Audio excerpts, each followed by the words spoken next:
There is no reason why we're not going to lift $100,000 today. Maligayang pagdating mga mahal na kaibigan dito sa VTD Media Ministry. Sa nakaraang video ay ating pinag-usapan ang tungkol sa nakakaibang pangyayari doon sa youth camp meet ng Seventh-day Adventist. Kung hindi nyo pa napanood ang video ito, inilagay ko po sa baba ang link ng nasabing video. Ngayon ay patuloy nating pag-uusapan ang iba pang pangyayari sa nasabing camp meeting na hindi angkop sa prinsipyo ng simbahan ng Seventh-day Adventist. Pero bago ang lahat, maaari po bang paki-like at paki-share sa lahat ang napapanahong video ito.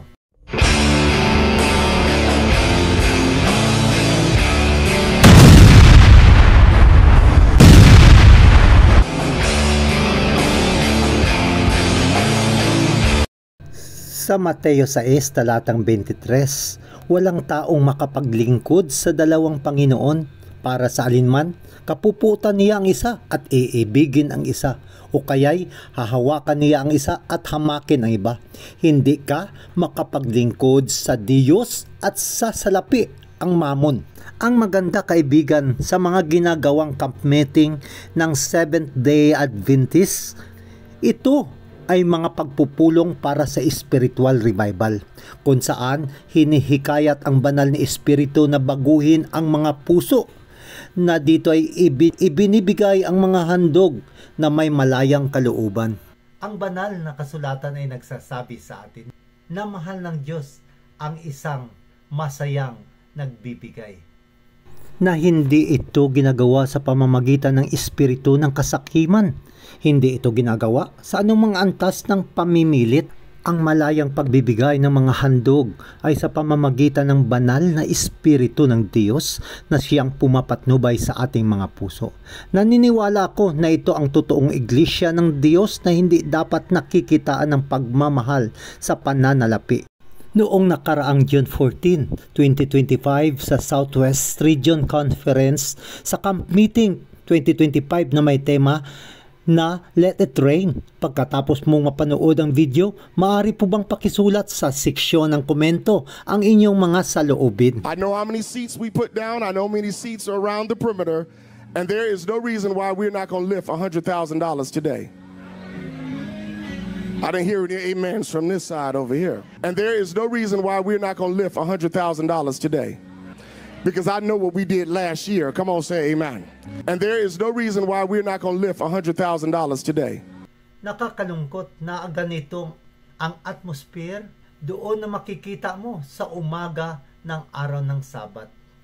Dahil iniisip mo na ang pagpupulong sa camp meeting ay para sa spiritual revival sa mga SDA na kahit pa sa hindi mga Seventh-day Adventist.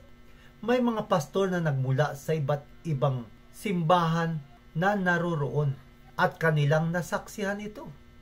Pagsasamba na nakasentro sa pananalapi na kanilang iniisip, ginagawa ba ito sa iglesia ng Seventh-day Adventist? Oh my God! And the First Lady of God in this conference are going to lead it out.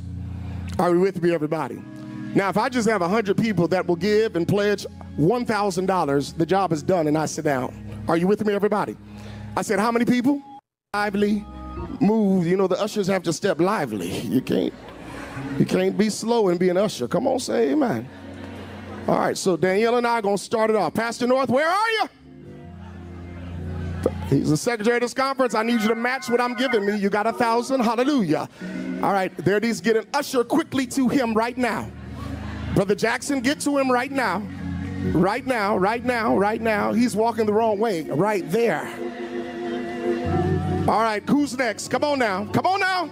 You know I know you. You know I know you. I see right there, Sister Janice Cleveland. God bless you.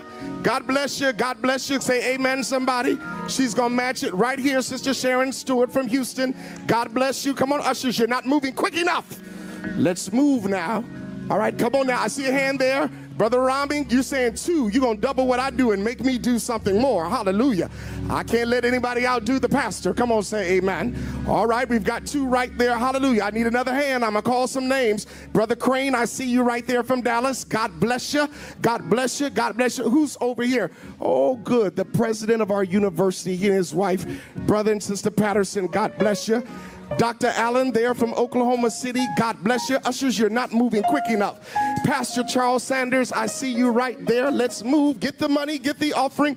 Pastor Tyrone Boyd, our workers, he and Sister Boyd right there. Get the offering. Move, move, move. Get the money, get the offering. Move, move, move. Move. Get the money, get the offering. Move, move, move. Kunin ang alay, kunin ang pera. Ilipat, ilipat.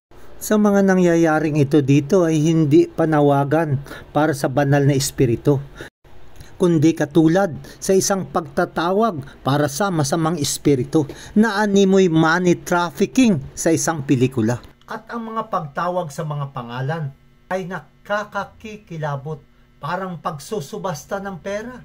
At ang lahat ng ito ay ginagawa sa pangalan ng Diyos. I think that's Claudette Turner in the back. God bless you. Texarkana by way of Dallas. God bless you. Get her offering right there. Come on, come on, come on. All right, right here, Sister Rebecca Flores. Right here, right here. I've gotten hers.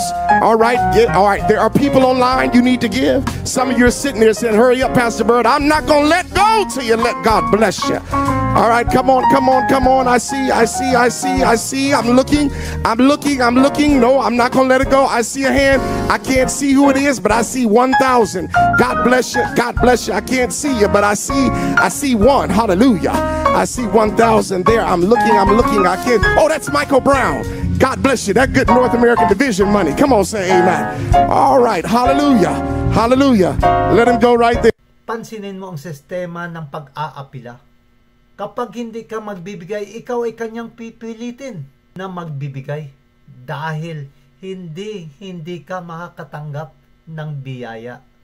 Ayon sa aklat ng The Desire of Ages sa pahina 155, at kinakailangan na ang lahat ng mga dayuhang barya ay dapat napalitan ng isang barya na tinatawag na shekel ng templo na tinanggap para sa paglilingkod sa santuaryo. Ang pagpapapalit ng pera ay nagbigay ng isang pagkakataon para sa pandaraya at pangingikil, at ito ay naging kahiyahiyang pangangalakal na pinagmumula ng kita para sa mga kaparian. Ito ay nakakakilabot, mga mahal kong kaibigan. That's Claudette Turner in the back. God bless you. Texarkana by way of Dallas. God bless you. Get her offering right there. Come on, come on, come on. All right, right here, Sister Rebecca Flores. Right here, right here. I've gotten hers.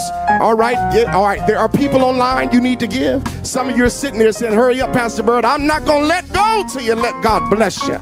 All right, come on, come on, come on. I see. I'm looking. No, I'm not going to let it go. I see a hand. I can't see who it is, but I see 1,000. God bless you. God bless you. I can't see you, but I see one. Hallelujah. I see 1,000 there. I'm looking. I can't. Oh, that's Michael Brown. God bless you. That good North American division money. Come on, say amen. All right. Hallelujah. Ang taong ito ay tumatawag ng mga pangalan. Mga tao na nasa loob ng santuaryo sa araw ng Sabat. Anong nangyayari sa prinsipyo ng tinatawag nating free will offering?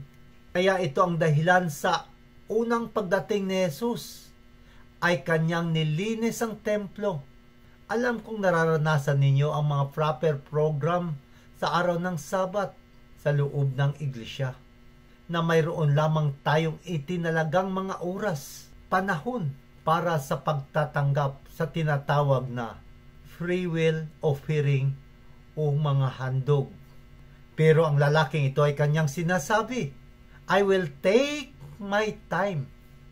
We need more time. At ang lalaking ito ay tumagal ng 30 minuto upang kunin ang bawat sentimo. Ang unang pangkat ay napilitang magbigay ng $1,000. Hindi ito biblical na pamamaraan na tinatawag na free will offering.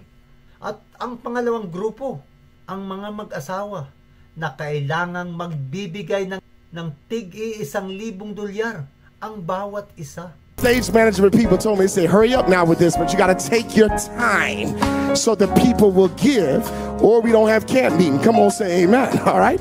All right. Now we're at the 500s. Where are the 500 people? Where are the right here? Amen.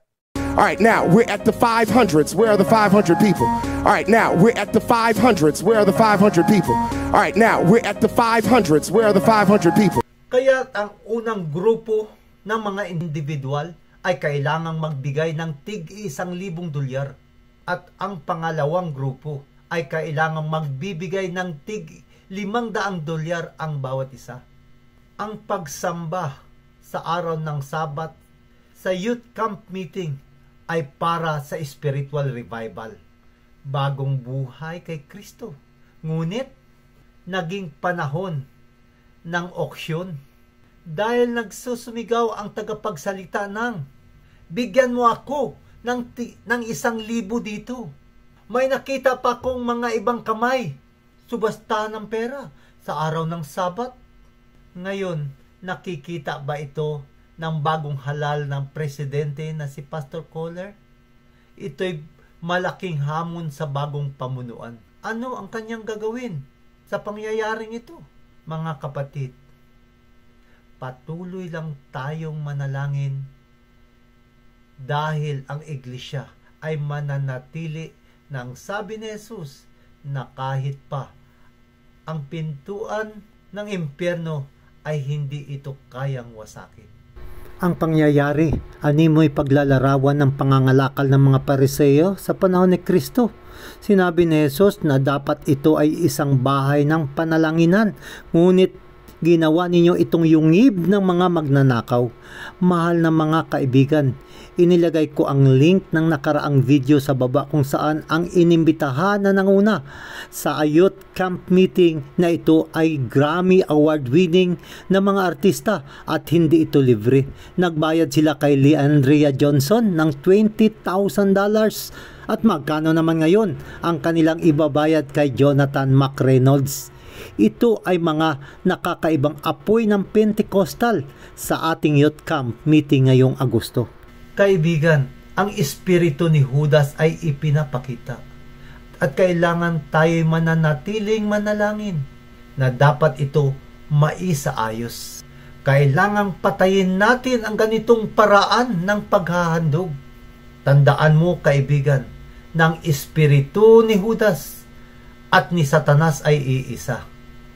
Huwag nating hayaang mangyari o pumasok ang ganitong pamamaraan sa loob ng ating mga iglesia.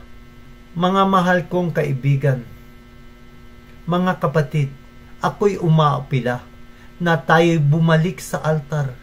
Isang masidhing pagsasamba sa ating dakila at buhay na Diyos na sinasabi nga sa atin, pinapaalala ng ating Panginoon na huwag tayong mag-ipon ng mga kayamanan dito sa lupa.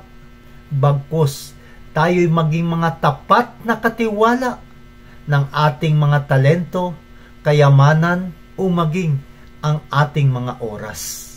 Na lumapit sa Kanya na may tunay na pagsisising puso na pinakikilos ng banal na Espiritu ng Diyos. Hanggang sa muli, mga mahal kong kaibigan, patuloy lang tayo mag-aral ng salita ng Diyos dito sa programa ng mga istorya, propesiya at mga katotohanan na nagmula sa Biblia.